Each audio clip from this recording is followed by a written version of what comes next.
السلام عليكم ورحمة الله تعالى وبركاته. أعزائي التلاميذ، عزيزاتي التلميذات، مرحبا بكم في درس جديد على قناة معلم علوم. درس اليوم la digestion et l'absorption، الهضم والامتصاص. Donc, comme vous connaissez, il existe différentes façons de se nourrir, soit se nourrir en mangeant ou bien se nourrir par perfusion. Donc, quand une personne ne peut pas manger, il est nourri par perfusion. La solution nutritive injectée dans le sang lors de la perfusion, elle contient du nutriment glucidique, du nutriment protidique et du nutriment lipidique, en plus des sels minéraux. Donc la question qui se pose, quelles sont les transformations qui subissent les aliments dans le tube digestif? Donc pour répondre à cette question, tout d'abord, on va voir l'organisation de l'appareil digestif chez l'homme. Donc l'appareil digestif chez l'homme, il est constitué du tube digestif plus les glandes annexes. Le tube digestif, l'anbob الهضمي, il est constitué de la bouche, le sauvage, le maré, l'estomac, le maïda, l'intestin grêle, le maïd الدقيق, le grand intestin, le maïd الغليظ, et l'anus, المخرج. Et les glandes annexes, ce sont les glandes salivaires, الغدد اللعابية, الغدد التي تفرز اللعاب, le foie, الكبد, la vésicule biliaire المرارة et le pancréas البنكرياس. الجهاز الهضمي l'appareil digestif يتكون من الأنبوب الهضمي le tube digestif زائد غدد ملحقة اللي هي les glandes annexes. غنشوفوا أول عضو يتم على مستوى الهضم la digestion au niveau de la bouche. On va voir tout d'abord la digestion mécanique. Donc au niveau de la bouche, les aliments solides sont mâchés par les dents et malaxés à la salive par la langue. C'est la mastication. إذن على مستوى الفم الأغذية الصلبة تخضع لعملية الطحن والسحق بواسطة الأسنان ثم تختلط باللعاب بواسطة اللسان. C'est la mastication. تسمى هذه العملية la mastication، عملية المضغ. Pendant la mastication, les aliments solides se transforment en une masse nommée bol alimentaire. Donc, quand il y a une transformation au niveau de la bouche, les aliments solides se transforment en une masse nommée bol alimentaire. Al-luqma al-ghidaiya. C'est la digestion mécanique. Donc, on parle d'une digestion mécanique. La digestion mécanique, c'est la mastication des aliments au niveau de la bouche et la formation d'une masse nommée bol alimentaire. Donc au niveau de la bouche, il y a aussi une digestion chimique. On va voir après l'analyse de ce tableau. Donc comme vous voyez, après la mastication, la quantité d'amidon diminue et il y a aussi l'apparition de maltose et glucose, l'apparition des sucres simples. Donc d'après l'analyse du tableau, on constate la diminution de la quantité d'amidon et l'apparition du maltose et du glucose après la mastication. Cela signifie qu'une partie de l'amidon est transformée en maltose et en glucose sous l'action de la salive. Cette transformation est appelée digestion chimique. Donc, كما كتشوفوا, avant la mastication, la quantité de l'amidon est plus élevée que la quantité d'amidon après la mastication. Donc, il y a une diminution de la quantité d'amidon. Il y a aussi apparition de nouveaux sucres, des sucres simples, le maltose et le glucose. Donc, l'origine du glucose et du maltose, c'est la transformation de l'amidon sur l'action de la salive. Donc, cette transformation des sucres composés en sucre simple est appelée digestion chimique. Donc, pour savoir la nature de cette transformation, on fait appel à une digestion in vitro de l'amidon. نقوم بتجربة هضم النشا في زجاج. نأخذ أنبوبين, le tube A et le tube B. Le tube A contient le poids d'amidon seul يحتوي على مطبوخ النشا فقط alors que le tube B contient l'empois d'amidon plus la salive يحتوي على مطبوخ النشا زائد لعاب ثم نضع الأنبوبين معا في حمام مريم بام ماري ونضبط حرارته في 37 درجة حرارية ثم نقوم باختبار ماء اليودي لو يودي واختبار كذلك باستعمال ليكور دو فيهلينغ محلول الفيهلينغ إذن في البداية الأنبوبين معا يحتويان على النشا بعد 15 دقيقة عندما نقوم باختبار ماء اليودي ومحلول الفيهلينغ donc lorsqu'on ajoute l'eau iodée dans le tube B on obtient une coloration jaune donc pas de coloration bleu violacé cela veut dire que le tube B ne contient pas d'amidon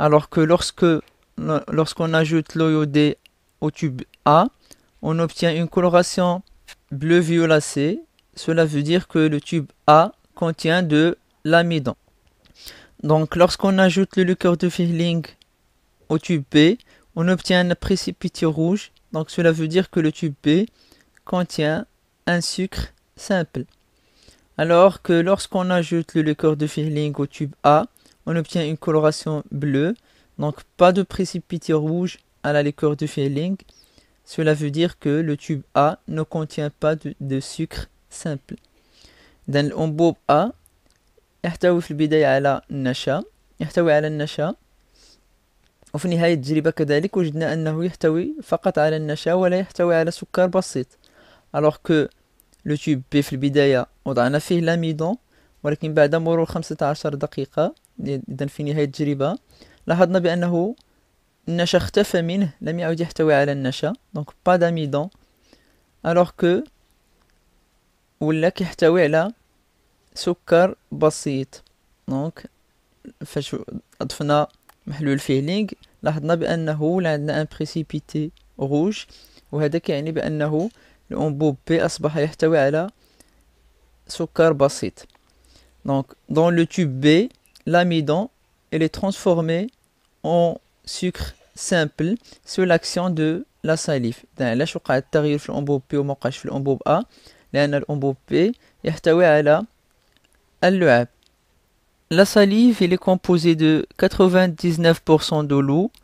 Elle contient aussi des sels minéraux et une substance chimique appelée amylase salivaire. Donc, la salive elle contient une substance chimique appelée amylase salivaire. Cette substance elle accélère et stimule la transformation de molécules d'amidon en molécules simples maltose.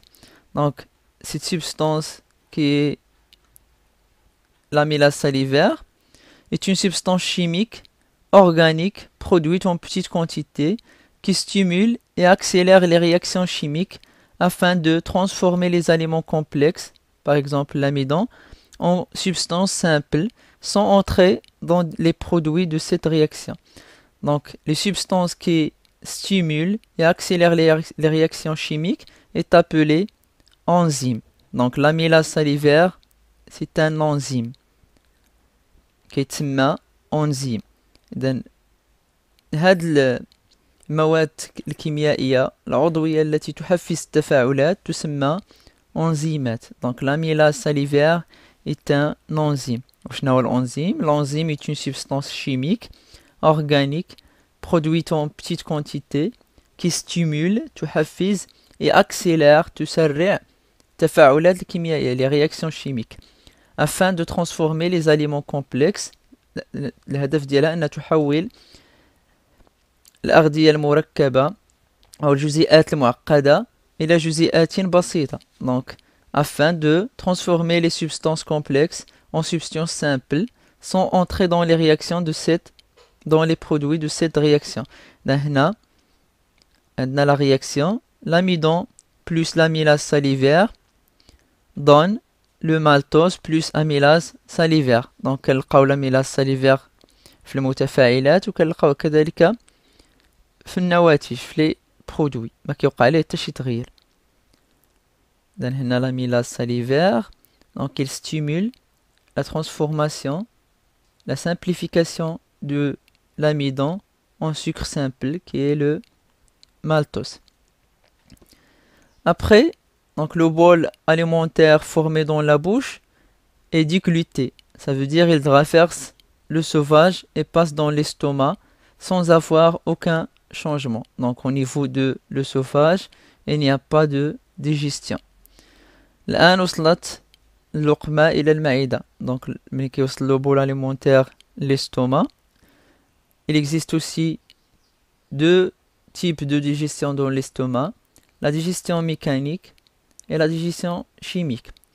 Donc la digestion mécanique, شنو السبب ديالها ولا كيف تتم؟ Le paroi de l'estomac se contracte et crée ce qu'on appelle le brassage alimentaire. Donc le paroi ديال المعدة يتقلص, il se contracte. Donc كتشوفوا هاد les ondulations, التموجات, يتقلص ويسبب في تخليط الغذاء. Donc elle crée ce qu'on appelle le brassage.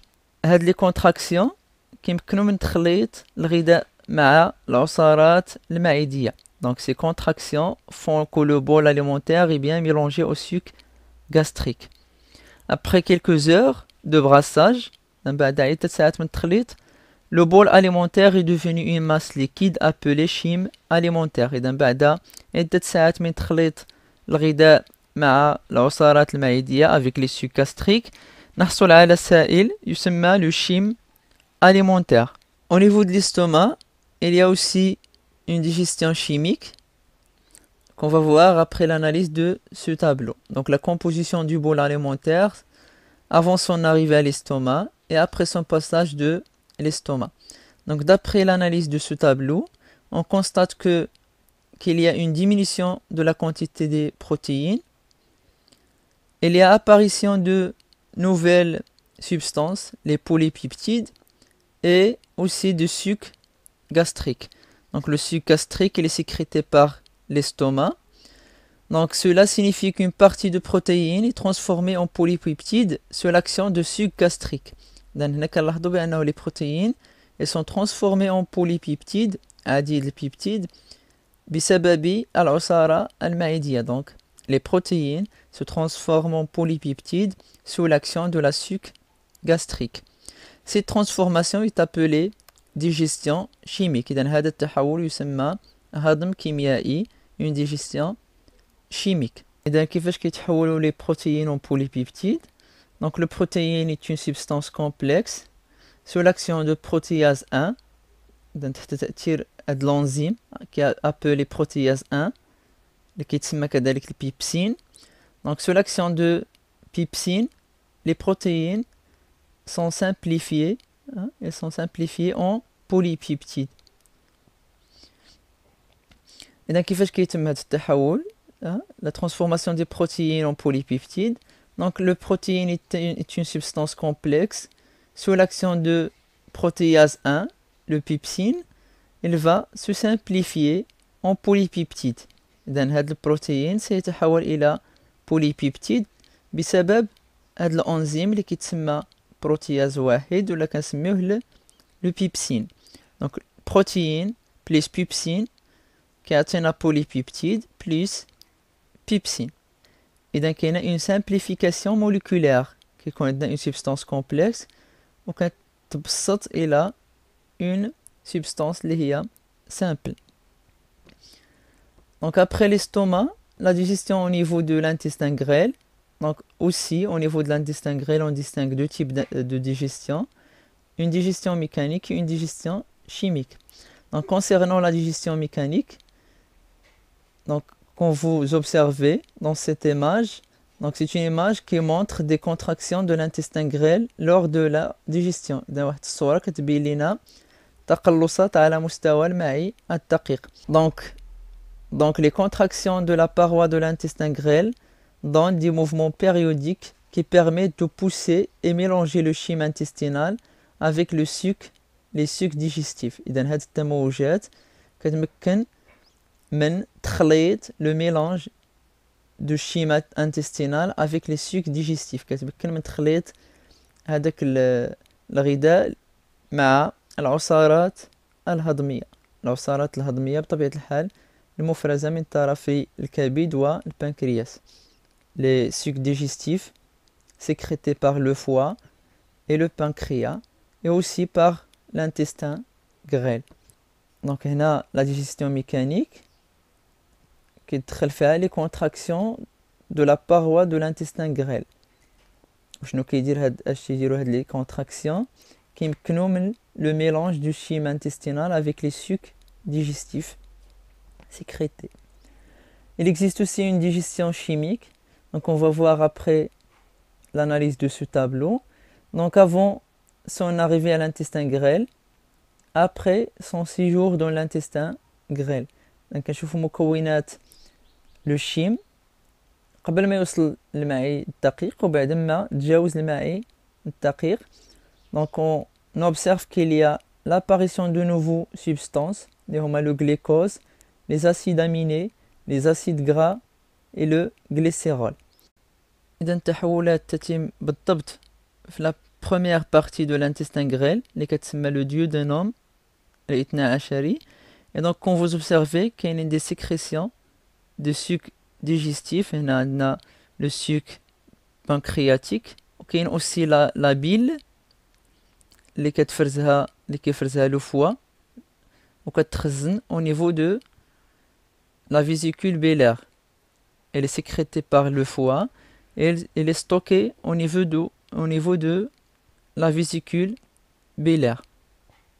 Et il y a aussi la sécrétion de suc intestinal.